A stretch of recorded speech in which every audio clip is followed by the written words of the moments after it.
Welcome to Upticks with Jake Falcon, founder and CEO of Falcon Wealth Advisors.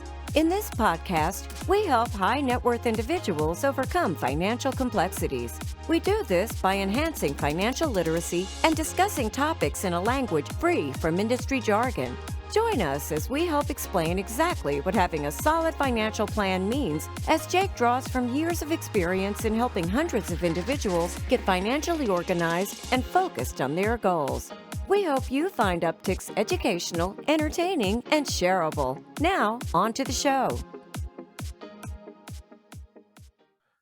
Welcome back to Upticks. This is episode 196, Tax Myths with Jake Cross. Jake, thank you for joining me back on the show. Yeah, thank you, Jake, for having me back. I'm excited as always. Yeah, we're starting to get a little bit of a rhythm here. These things are just rolling. So it's crazy. I feel like Kansas City skipped spring and went full on into summer already. So do you have any summer plans? Anything fun now that the weather's certainly hot enough to get outside? You been doing anything? Yeah, I am hopefully going to start playing some more tennis. I started to get into tennis recently, so shout out to Corey and Joe for the influence on that. Nice. But I got a trip coming up here shortly in June, so a couple months away, going to California to visit my girlfriend's family, and my family is coming along, so it should be a good time. Oh, wow. Wow, that's a big trip. So where in California? We're talking northern, southern? Yeah, La Jolla, so right around San Diego. Yeah. I've never been to La Jolla, but I hear it's really nice. It is. Yeah, I would recommend go there sometime.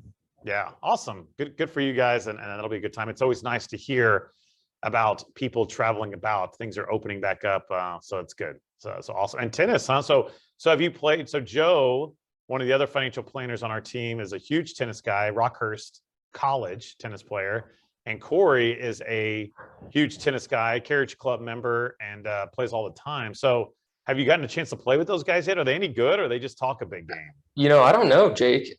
They do talk quite a bit about it. I'm sure they would beat me quite a bit, but I don't know. I need to get out on the court and play them sometime. Awesome. Well, good. Yeah, you have to let us know how that goes. I'm not going to do it. I'd rather them think that I'm good than go and play and prove them that I'm not. So, all right, good. So for today's show, we wanted to talk about tax myths, and we wanted to bust some or confirm some, because I think there's a big misconception out there on the way tax planning works. And again, full disclosure here, we are not giving tax advice as part of this episode. If you need advice or your taxes filed, you should certainly go see a CPA or a tax accountant, somebody that is licensed to do that and does that full time. But something that's a little bit unique to us at Falcon Wealth Advisors that I think a lot of other financial advisors don't do is we do tax planning for our clients. So tax is certainly part of our regular meetings and our conversations with our clients.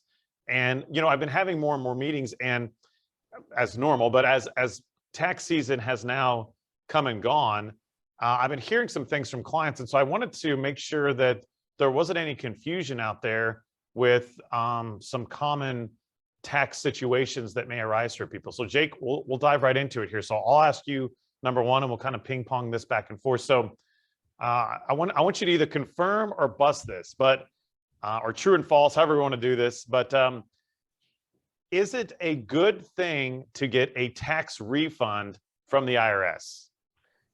Yeah, it's really not, because if you think about it, a tax refund essentially means that you paid more tax throughout the year than you really should have. It means less money in your pockets during the year, and essentially it's a tax, or it's an interest-free loan to the government.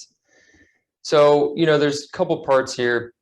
I think there's the emotional side of things where people tend to not want to pay taxes. It's not something that they enjoy doing.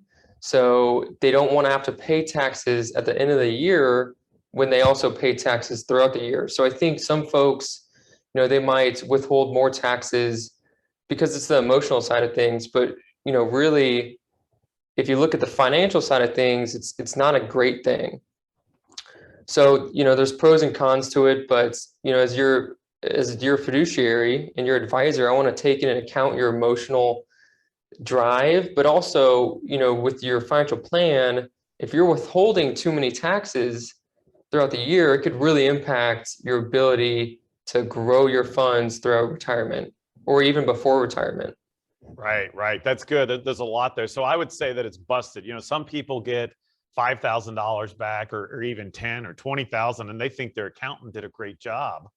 And that's not necessarily the case. And I'm not saying the accountant did a bad job either. Something may have changed throughout the year to justify you getting a refund. But I think you have to be careful because, again, if you are getting a big check, a refund back, you're in essence letting the IRS hold your money and probably earn interest on it versus you keeping that, like you said. So a perfect scenario, which probably never happens or is very rare, would be zero, right? You go to file, April 15th or whatever, and it comes out that you don't get a refund and you don't owe anything. Like that would be a perfect scenario, that you paid the proper tax amount in all year and it was right to the penny, which again, I'm not an accountant, but I doubt that happens very often in there.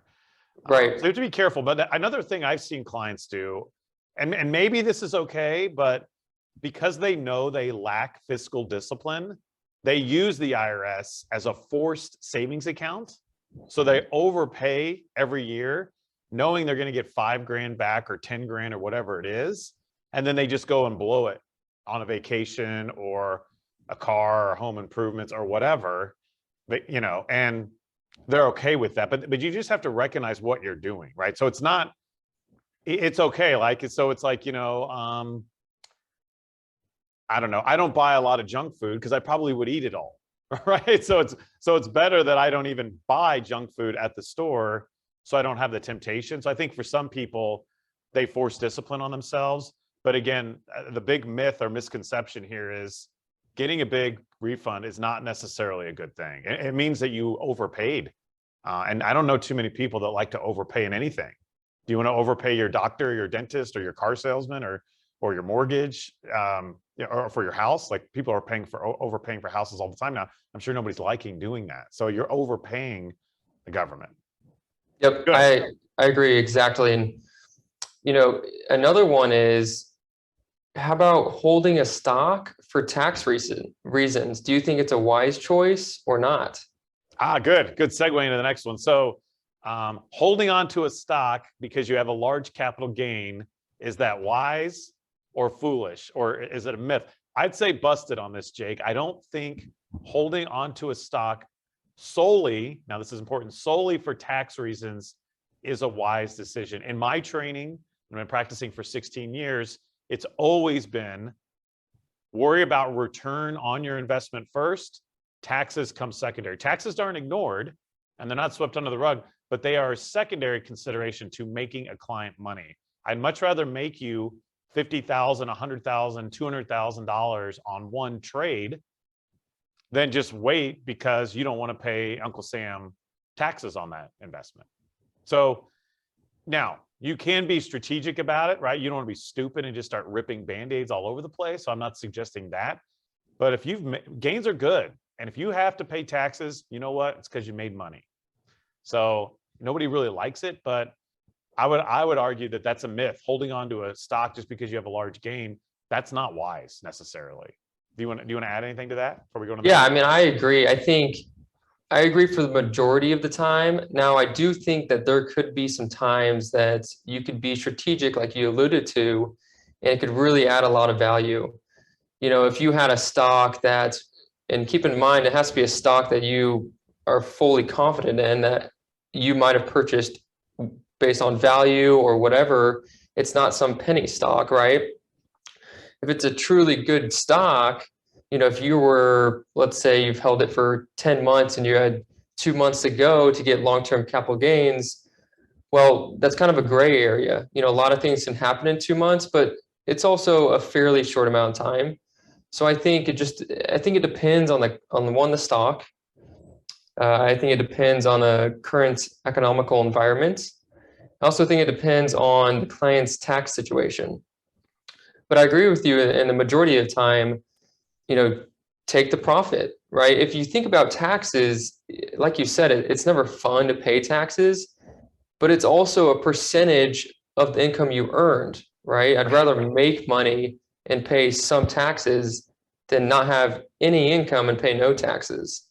Right. It's always better to have more income. Right. Good one. All right, good. So let's go to the next one here. So the third myth, your tax bracket is going to drop or plummet in retirement. Busted. It depends. There's so many times that, we have a client, for example, that their spending goal might be less before retirement or leading up to retirement. And then we have conversations about, well, Medicare expenses or overall health insurance costs, right? The health insurance is pretty costly, and they might not realize that. But once you get into retirement, so many things can change. I also think it's important to know that life happens. Things change. You might start spending more because you might get into a certain hobby that you really enjoy, right? You might find purpose in retirement that's different than pre-retirement. It might be more expensive. You never know what your expenses are going to be exactly in retirement, but it's important to really have a properly structured portfolio to help derive the most amount of income you can to live out that lifestyle that you want. But again, taxes can very well change in retirement. Yeah, that's really good. And we've seen it also where a lot of people will dump a lot of money pre-tax in their 401k while they're working. And they think, and this is what bugs me about accountants, they think they're lowering their taxes, but they're not. They're just delaying them or deferring them. And so you might have $2, $3, $4, $5 million all set up nice and pre-tax in your 401k. But you know what? When you're 72 years old and retired, the IRS is going to make you pull about 4% out of that a year. So if you've got 5 million in an IRA, all pre-tax, well, you're pulling out 200 grand a year plus Social Security. And if you're married, your spouse or any other income sources. So you might be in your 70s and 80s and in one of the top brackets. So you're right. You're not only will your financial plan and life change, but you might end up being in a higher bracket in retirement than you were pre-retirement. And that's definitely something that needs to be addressed. And the good news is there's things that we can do to change that for you. But that's why it's so important that you meet with us. We take a look at your tax return. We do some tax planning, do some projections, and don't always think that you got to put everything pre-tax, because you're not lowering your tax. You're lowering your taxes today, but you're not lowering them over your lifetime. You're just deferring them. So I don't know. To me, that's an important one in there. So busted. Good one. What's the next one? I like it. Now, some people, I guess a question to you is there anything you can do to influence your taxes owed, confirmed or busted? Yeah, good point there. So some people think it just is what it is and there's nothing I can do. So busted, if you're thinking that you can't do anything, there's a lot you can do. There's a lot of strategies with health savings accounts, donor advised funds, IRAs, 401ks, Roth IRAs, other charitable giving, charitable trust. I mean, there is a lot of influence over, and this isn't only for business owners, by the way. I think a lot of clients will come in and, they're W-2 traditional employees and like, oh, business owners get all the perks. They don't pay any taxes. And sure, business owners do have a lot of opportunity there, but just because you're a W-2 employee doesn't mean you can't do things to influence your returns. And so I know you and Matthew Tomlin on our team have been doing a lot of that, crunching the numbers, talking about Roth versus pre-tax and adjusting things and tweaking things for clients to influence their returns. And, a big part of that is all we need to do is take a look at your tax return. We'll scan it into our tax planning software that we purchased, and we'll be able to give you some observations on ways you may be able to influence that. That's good. Yeah, I agree completely. And I think there's so many tax codes out there that people have no idea about. And it's important to really have a proactive advisor that, to be frank, is kind of a nerd about these things because they enjoy it and they find these different little tax codes that could really add value. It might not make a huge impact for 1 year, but if you do it consistently over time, it could save you tons in taxes. One example that I don't think a lot of people know is simply capital gains on their primary home for real estate. Yeah. You can exclude, for a single filer, you can exclude up to $250,000 in capital gains for real estate. And if you're married filing joints, you can exclude up to $500,000. It's Section 121. A lot of people don't know those things. So it pays to do tax planning. It really does. Yes, yeah, that's good. That's good. And did you find something, a quick tangent, wasn't something called the Augusta rule where, because I'm a golfer, I love it, but can't you rent out your home for X amount of days and not pay any income tax? How many days was it? Yeah, it's up to 14 days. So you can essentially rent your primary home out for at least for 14 days of the year at fair market value for that rent and not include it as income. So for example, originally it was created because people in Augusta were renting out their home for the golf tournament and they were making a ton of money, and they just created this essentially tax code to help that. I wonder what rich guy in Augusta lobbied. Isn't that crazy that, I'm sure it was, that like you have this somewhat smaller town got something all the way passed up to change the tax code for everybody. It's pretty kind of crazy to me a little bit. It really is. It definitely helps the local economy, but a federal tax code is, it's impressive. So you can rent out your house for a couple of weeks and not have to worry about it. Again, it's all in the code there. But again, those are the nerdy things, Jake, that you and our team, myself, Corey, Joe, Matthew, Alyssa, we're all on the kind of planning wealth management side. Those are the type of stuff that we love uncovering and sharing with our clients. And those are conversations we have all the time. Okay, good. So we got time for one more here. I want to ask you, Social Security is not taxed. It is. So busted. Busted. A lot of people, they probably don't realize it because they essentially, paid Social Security tax to help fund this all throughout their working careers. But Social Security is taxed. And what's crazy is the tax bracket or the income threshold for Social Security hasn't changed since, I believe it was in the 1980s. So it's been a long time since it's been adjusted for inflation. And I think it's, if you're married filing joints, I believe it's any income above 44,000 is taxed. You have 85% of your Social Security income benefit taxed. So it's a very small amount. So pretty much all of our clients have Social Security taxed. Right. Now, so there's a little caveat there. So if you're in a low enough bracket under that 44 grand or whatever, your Social Security might not be taxed. But like you said, for most all of our clients, it's getting taxed. Correct. Most all of them, yeah.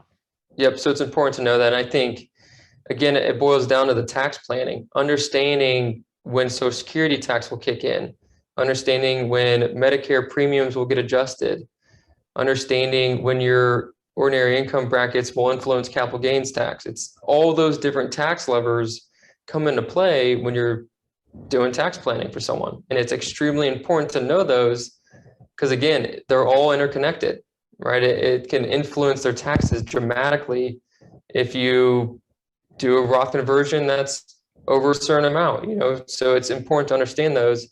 And that's why we use tax returns to do Roth conversions and to do other tax planning. We need to know the numbers. Right. That's really good. Yeah. So that's a big one too. A lot of people, when they turn on Social Security, they don't realize that it's taxed or can be taxed, I guess. So good. Thank you. So hopefully, again, to sum up the show here, there's a lot out there in the tax code. And again, we're not claiming to be CPAs or wanting to file your return, but we do a ton of tax planning. So don't be fooled out there. If you have a question or you want us to take a look at your tax return, we do that for our clients as part of our services.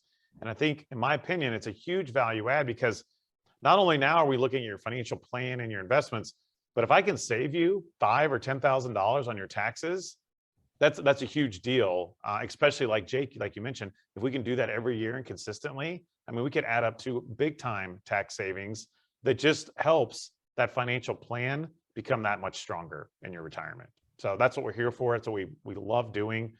Like you said, we nerd out on that a little bit, and that's who you want, though. That's the kind of guys and gentlemen and ladies that you want working for you, is people that really aren't afraid to roll up their sleeves and get into the weeds with the tax code and see what we can do. Good. You have anything else you want to add before we wrap up here? Just if anyone wants to go through our tax planning process, just reach out to me or Jake, and we'll get you started in the process. Essentially, we just need one. If you're not already a client, we'll need to build out a financial plan for you. But for existing clients, we'll be able to use your financial plan and your tax return and help go through different scenarios of how we could lower your taxes in the future. Right. Thank you, Jake. Yeah, that's awesome. Jake's email is just cross@falconwealthadvisors.com. Mine is Jake at Falcon. Jake was already taken. So it's Jake at falconwealthadvisors.com. Thank you so much for tuning in. Subscribe, like, share our content out there on social media. Jake's really active on LinkedIn. So if you're not connected with him, feel free to do so. I'm on Instagram, Twitter, Facebook, and LinkedIn as well. So thank you again, Jake. Hopefully we get to enjoy some of this warm Kansas City weather. And good luck with your tennis game. Maybe next time we're on, we'll get an update from you. Yeah, thank you. I appreciate it. Thanks for having me on. Thank you. Thank you for listening to Upticks. Click the subscribe button to be notified when new episodes become available. Also, be sure to visit our website, falconwealthadvisors.com, and click the Contact Us button if you'd like to meet with Jake and his team.